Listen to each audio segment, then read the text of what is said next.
भारत में मस्जिदों से लाउडस्पीकर की आवाज हमेशा से विवाद का विषय रही है, जिस पर भारत के दो मुख्य समुदाय के लोगों के बीच कई दंगे फसाद और लड़ाई झगड़े तक हो जाते हैं,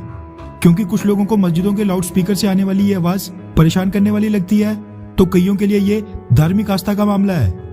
अब भारत तो ठीक है, हम सेकुलर देश हैं, लेकिन मुस्लिम देशों के लीडर सऊदी अरब, जहां इस्लाम धर्म के लोगों के पाक मक्का मदीना पाए जाते हैं, उसका लाउडस्पीकर को लेकर क्या विचार है, आज हम वो जानेंगे। वैसे आपको बता दूं कि सऊदी अरब ने पिछले हफ्ते मस्जिदों के लाउडस्पीकर को लेकर कुछ प्रतिबंधों की घोषणा की थी। रिपोर्ट्स के मुताबिक सऊदी अरब के इस्लामिक मामलों के मंत्री डॉक्टर अब्दुल लतीफ बिन अब्दुल्ला अजीज अल शेख ने पिछले हफ्ते घोषणा की थी कि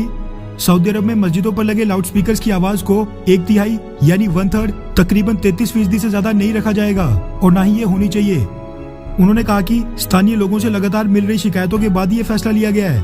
क्योंकि इससे कई लोगों के बच्चों की नींद बुरी तरह प्रभावित हो रही थी। अपने आदेश में डॉक्टर अब्दुल लतीफ बिन अब्दुल्ला अजीज अल शेख ने लिखा है कि मस्जिदों पर लगे लाउडस्पीकर्स का इस्तेमाल नमाज के लिए लोगों को दूसरी बार पुकारने के लिए किया जाएगा, और उसकी आवाज भी स्पीकर की अधिकतर आवाज के 1/3 से ज्यादा नहीं होनी चाहिए। आगे अपने आदेश में उन्होंने ये भी लिखा कि प्रशासन के इस आदेश को न मानने वालों के खिलाफ प्रशासन बहुत ही कड़ी कार्रवाई करेगा।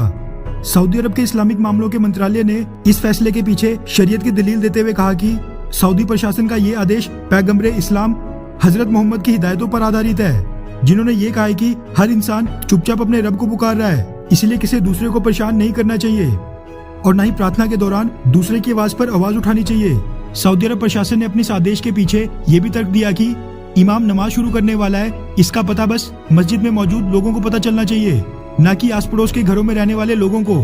ये बल्कि कुरान शरीफ का अपमान है कि आप उसे लाउडस्पीकर पर चलाते रहें और फिर कोई उसको सुनना चाहे या फिर नहीं। सऊदी अरब में इस्लाम धर्म के कई बड़े जानकारों ने इस आदेश को बिल्कुल सही ठहराया है, जबकि एक छोटा सा तबका वो भी है जो इस आदेश की आलोचना कर रहा है।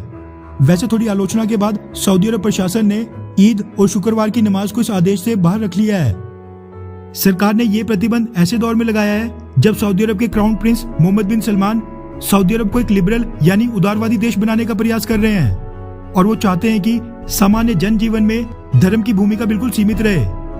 वैसे आपको भी याद होगा कि कुछ ही महीनों पहले सऊदी अरब में महिलाओं के कार चलाने पर से भी प्रतिबंध हटा दिया गया था, जिसके बाद अब सऊदी अरब में भी महिलाएं आज की डेट में बढ़ चढ़कर कारें चला रही हैं। उसको भी एक बड़ा बदलाव माना गया था। वैसे गौर करने वाली बात यह है कि सऊदी अरब, यूएई और बाकी के अरब देश अब धीरे धीरे लिबरल और उदार बनते जा रहे हैं और कट्टरवाद मानसिकता को समय के साथ पीछे छोड़ रहे हैं, लेकिन पाकिस्तान, बांग्लादेश, टर्की, तालिबान ये सभी इस्लाम धर्म में कट्टर मानसिकता को बढ़ाने में लगे हैं। खैर, वैसे आपको क्या लगता है कि लाउडस्पीकर्स को लेकर सऊदी अरब प्रशासन का ये आदेश बिल्कुल सही है, और क्या भारतीय सरकार को भी सऊदी अरब के तर्ज पर ऐसा कोई कानून भारत में लाना चाहिए, हाँ या फिर नहीं?